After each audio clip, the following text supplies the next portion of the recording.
Halo semuanya, balik lagi di channel gua, Davisual. Jadi seperti yang kalian tahu, di sini gue jarang upload lagi ya, upload video buat ke YouTube.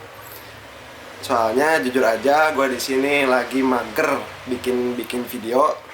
Nah, di kesempatan kali ini gue bakal bercerita tentang perjalanan gue dari Padang Sidempuan menuju ke Medan.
Oh ya, kenapa gue baru bikin video kali ini? Karena dipikir-pikir, ya namanya sebuah dokumentasi rasanya nggak lengkap kalau nggak diselesaikan.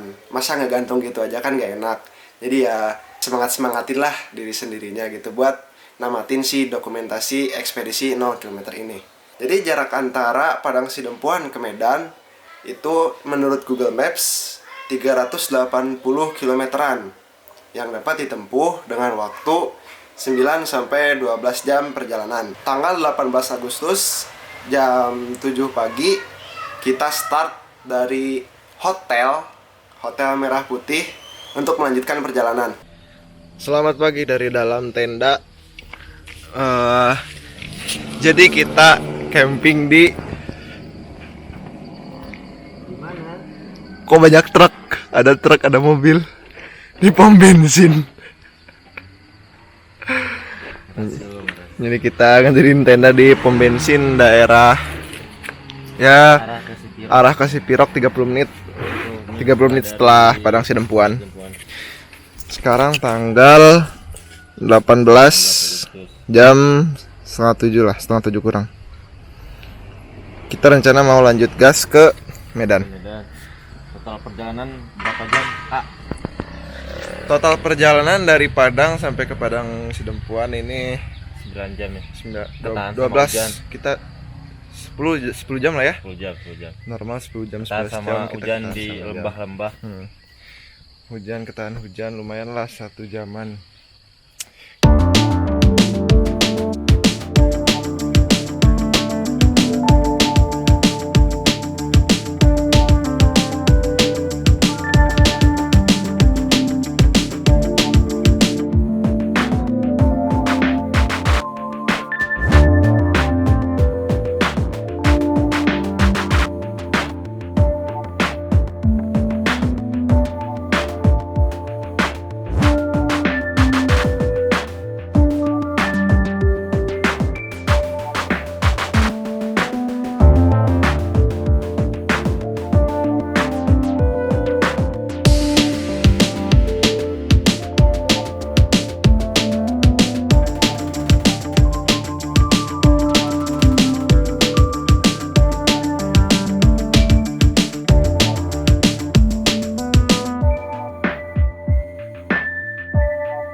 perjalanan, akhirnya kita nyampe di Danau Toba. Nah, di Danau Toba kita berhenti sebentar buat ngambil foto di pelang Danau Tobanya itu.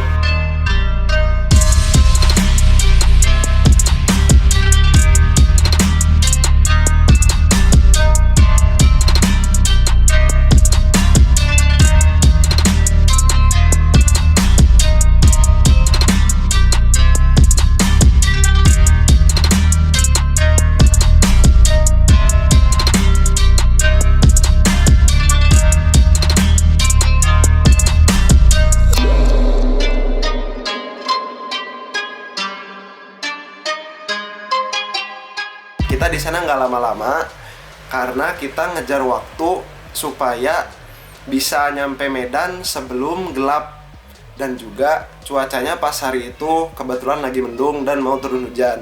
Jadi kita nggak wisata-wisata dulu, kita cuma foto-foto doang. Kenapa kita mentargetkan nyampe Medan sebelum malam? Jadi gue punya temen kuliah pas di Telkom, dia orang Medan. Dia siap nampung kita asalkan dengan syarat kita harus ada hasil rapid test dulu. Nah kan tahun kemarin lagi gempor-gempornya ini ya si COVID tuh. Jadi kita disuruh rapid test dulu biar kita diterima di rumah temen gue itu yang namanya Dies, aman. Jadi kita nggak dianggap sebagai carrier. Sehabis foto-foto di Danau Toba, kita melanjutkan perjalanan. Di tengah perjalanan, antara Parapat dan Pematang Siantar, nama daerahnya gue nggak begitu hafal. Sebagai gambaran aja, di situ tuh di perjalanan kita kehujanan ya, hujan deras gitu. Terus si jalannya licin, kanan kiri kebon gitu, semi hutan kayak gitulah, jarang ada rumah penduduk. Nah, ini posisi bis. Ini gua, ini Dika Diki, di sini Ilham paling terakhir. Nah, gua mau nyalip bis tapi nggak kesalip-salip. Posisi hujan deras dan jalan licin. Karena itu alasan gua nggak nyalip si bisnya, karena bisnya juga jalannya lumayan kenceng kan. Nah, kayaknya si Dika Diki itu kesel pengen nyalip si bis. Karena wah si Dapa kayaknya nggak nyalip nih, akhirnya si Dika Diki maksain nyalip. Dari sana, dari arah berlawanan ada mobil. Si Dika Diki kaget, dia langsung ngerem ngedadak, ngepot kayak gini, langsung tergelincir lah mereka. Untung aja si bis nggak sampai ngelindes mereka. Si bisnya aja itu sampai ngerem ngedadak, sampai ngepot juga, sampai keluar aspal. Gua itu panik banget ya, namanya perjalanan jauh, nggak ada yang kenal juga kan, jarak ke Medan juga masih jauh. Di situ gue panik banget lihat si Dika Diki jatuh, apalagi pas si helmnya si Dika, si kliknya copot, akhirnya si helmnya lepas, si Dikanya ngegulitik teh tuh, ini apa sih, bergulir-gulir gitu tah. Badannya kayak gini guling-guling gitulah pokoknya mah. Gue paniknya takut kepalanya bocor atau kenapa kan, soalnya si helmnya juga sampai lepas. Nah, akhirnya gue sama si Ilham berhenti ke pinggir, gue nolongin. Terus untungnya di depan si Dika Diki jatuh itu ada warung, tapi warungnya itu nggak ada si penjaganya, jadi tutup gitu warungnya. Ada kursinya. Ini kita pinggirin ke warung tersebut, kita neduh dulu sambil ngeistirahatin si Dika Diki, kan pasti shock ya di sana. Alhamdulillahnya si Dika Diki nggak kenapa-kenapa, cuman lecet-lecet doang, dan motornya juga nggak kenapa-kenapa, cuman lecet-lecet aja si body-bodinya. Gue yang panik itu takutnya si motornya ada speleng atau bengkok di stang atau segitiganya gitu. Takutnya nggak bisa ngelanjutin perjalanan sementara jarak ke Medan masih jauh. Terus gue ngeliat si kepalanya Dika, alhamdulillah nggak ada apa-apa, cuman dia ngeluh bahwa si bagian ininya nih, bagian ininya sakit. Gue takutnya apa? Kena ini apa sih namanya? Geger otak. Amit-amit ya. Tapi alhamdulillah nggak kenapa-kenapa sampai sekarang. Abis kita berteduh beberapa lama, ada orang namanya Bang Cora. Itu orang lain, kita sebelumnya nggak kenal. Arah dari Parapat juga mau menuju ke Medan naik motor. Dia ikut berteduh juga di warung itu. Cerita dari mana mau kemana. Dari Bandung mau ke Medan terus mau ke Sabang. Akhirnya ini habis kecelakaan ya, kata Bang Coranya. Ini habis kecelakaan ya? Iya bang, tadi mau nyalip bis, ceritalah ini di sana. Terus si Bang Cora ini untungnya dia baik, dia nawarin kita rumah buat tidur. Akhirnya kita mengiyakan.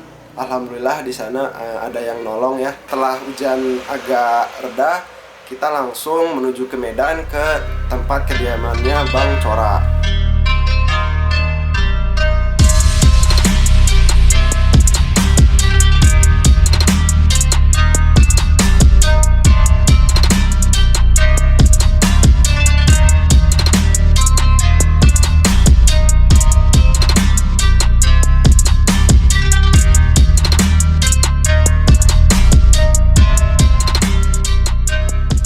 Nah, kita nyampe Medan, nyampe ke kediamannya Bang Cora sekitaran jam 9 malaman.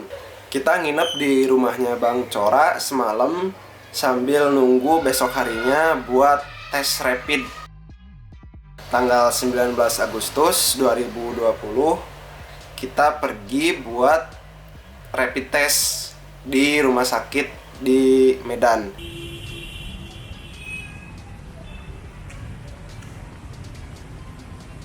Pas kita datang ke rumah sakit itu, ternyata rapid testnya nggak bisa. Rapid test di sana dikhususkan untuk orang yang sakit aja.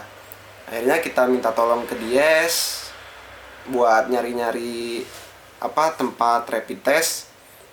Kita disaranin ke rumah sakit polisi. Nah, di sana kita akhirnya bisa rapid test. Alhamdulillah, rapid test kita semua non reaktif. Tolos bro, Ya, ini apa kombinasi jalan? Bun, non reaktif bun. non reaktif. Alhamdulillah. Habis rapid test, kita ke rumah Bang Cora lagi, kita pamitan. Habis itu kita langsung ke tempat laundry buat ngelondri baju setelah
Medan adalah ternyata di sana pengemudi mobil maupun motor itu pada dia bisa disebut barbar lah. Soalnya pas lampu merah tuh, lampunya lagi merah, bukan kuning, bukan hijau. Si pengemudinya tuh pada nerobos aja gitu. Jadi nggak patuh sama lampu lalu lintasnya. Dan juga kalau kita ngehalangin mereka mau nerobos, kita malah diklakson. Yang anehnya itu. Jadi kita mau nggak mau ya ikutan nerobos aja lah. Dan di sana merupakan hal yang biasa. Dan orang Medan aslinya pun mereka mengakui bahwa orang Medan itu ya cara mengemudinya kayak gitu. Jadi buat kalian yang mau touring ke daerah Medan, jangan aneh lah ya sama sikap pengemudinya yang kayak gitu, karena itu udah jadi hal lumrah lah kalau di sana mah. Oke, mungkin cukup sekian episode Padang Sidempuan sampai Medan. Nantikan episode dari Medan ke Banda Aceh. Jangan lupa like, comment, share, dan subscribe. Bye-bye.